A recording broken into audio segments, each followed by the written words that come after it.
Okay. Questions for tonight's game for Caitlin? Start whoever needs to in the room. Caitlin, you don't listen to music pregame, but you have your headphones in. What was that? That was an I had to do interview? an interview. Yeah, these wonderful people wanted to talk to me.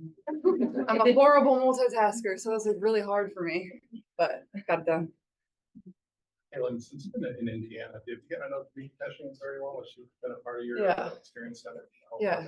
I think Tamika has like reached out after, every single game, whether it's been a win for us or a loss. And I know she's been at a few games. Obviously, she's busy and everything that she has going on too. So, been one of the most supportive people was there. I met her the first day that I arrived in Indianapolis. Just obviously a great resource for myself to have and everybody on our team to have. And, our film room is named after her, like the championship trophies in our locker room. So she's like the epitome of like who we want to be, not only as basketball players, but like as people. Like she's one of the best there ever is. So, yeah, she's been nothing but supportive. Caitlin, I'm sure you've seen the All-Star voting returns. I'm curious, have you ever actually had a chance to play with Angel, and how fun do you think that could be if people end up making the All-Star game? A lot of hypotheticals. I think both of you would probably, or both of us would probably tell you like our focus is on definitely playing basketball. And, if that works out for the both of us, great. Like it would be a lot of fun. We've never played together. So, yeah, I mean, I guess I don't really know what all goes into how they select the All-Star team. I'm new to the league. I know fan vote is part of it, but there's also a lot of other criteria. It's not just fan vote. So, yeah, I mean, she's had a tremendous season, and if that was to happen, I'm sure people would love it. Okay, well, the first two games were in Indiana, between obviously the Sky. Now this one is in Chicago. How do you think the energy and electricity, quite frankly, of the crowd might be tonight? Yeah, I think it'll be tremendous. Obviously a little bit smaller of an arena, so a harder ticket to get. I mean, I expect it to be just a whole game of just, the crowd getting into it, whether it's for the Sky, whether it's for the Fever. And I think it's just going to be a great display of women's basketball. I think you're going to see it on both ends of the floor. They're a great defensive team. The way they rebound, the best rebounding team in the league. But I think like we were driving by and there's just like so many lines outside of people already trying to get in. So I think people are just really excited to, see this matchup and anticipate it. And obviously it's, two WNBA teams right in the Midwest where I grew up. And, I know how much they love women's basketball in this area. So I think people in this area are just really excited about this matchup. And you can just feel it driving up in the bus. So I think once everybody gets in the building, it'll be special. Are you expecting a lot of black and gold out there? I mean, yeah, but I know ticket prices are pretty high. So like, I never expect that. Like I never expect people to pay for those. And I mean, I've seen some black and gold already. And whenever we would come to Northwestern, like there's just a lot of Iowa connections here in Chicago, to the University of Iowa, whether working here or whatever it is. So who knows? I guess we're gonna find out. I don't know. I can't predict the future.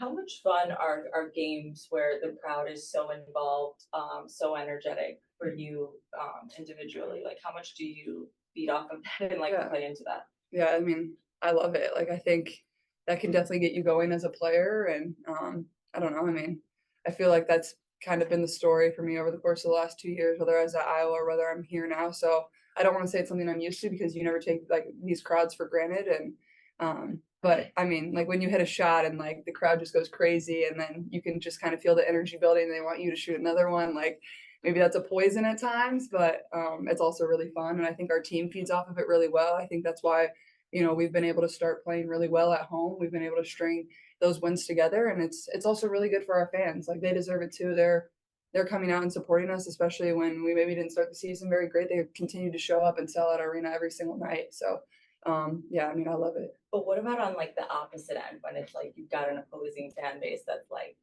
feeding off of kind of, coming at the opposing team?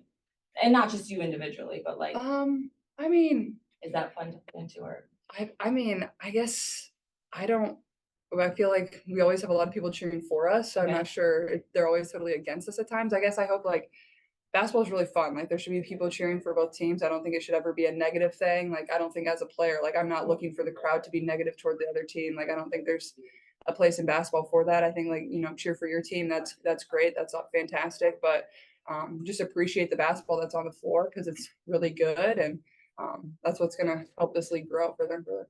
Today's a 4-game winning streak for you personally. How do you feel more comfortable? I guess have you felt just kind of been the key in these 4 games for yourself?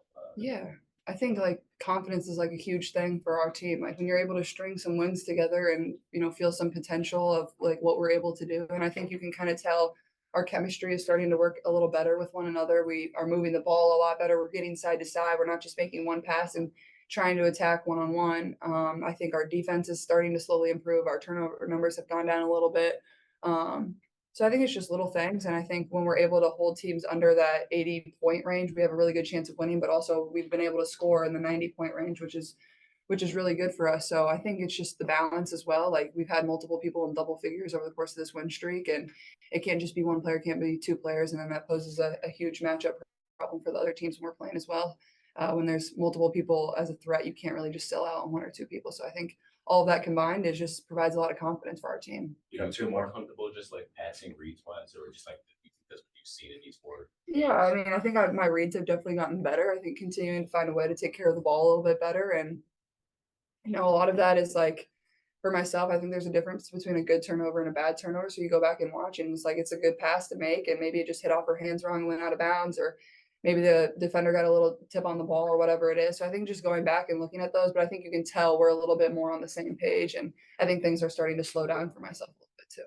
Last When you one. talk, when you talk about that, how Mhm. important is the Olympic break gonna be? Because you guys really didn't have a whole lot of time to practice, and Yeah. now you're gonna have, whether it's 3 weeks, 2 weeks, 10 weeks, Yeah. however long, that you Yeah. can just dial in. How big is that gonna be? Yeah, it'll be huge. And obviously we'll get a little bit break at the beginning, but then we'll have quite a bit of time to just practice and really get better at what we need to get better at. And once we come back, like those games are going to be super important for the playoff push that we're going to be able to make. And I don't want to say it's going to be like training camp because I know it won't be like training camp, but that's probably like, you know, you get to get in there and work on things that you need to work on and go really hard and compete against one another. And really, we haven't had an opportunity to do a whole lot of that since really we were in training camp. Yeah, we've been able to practice and have some hard practices, but a lot of times like you're just going through walkthroughs preparing for your next opponent. So I think for our inexperienced group that we are, it'll be huge. All right, thank you, everybody. Thanks. Thanks, Caleb.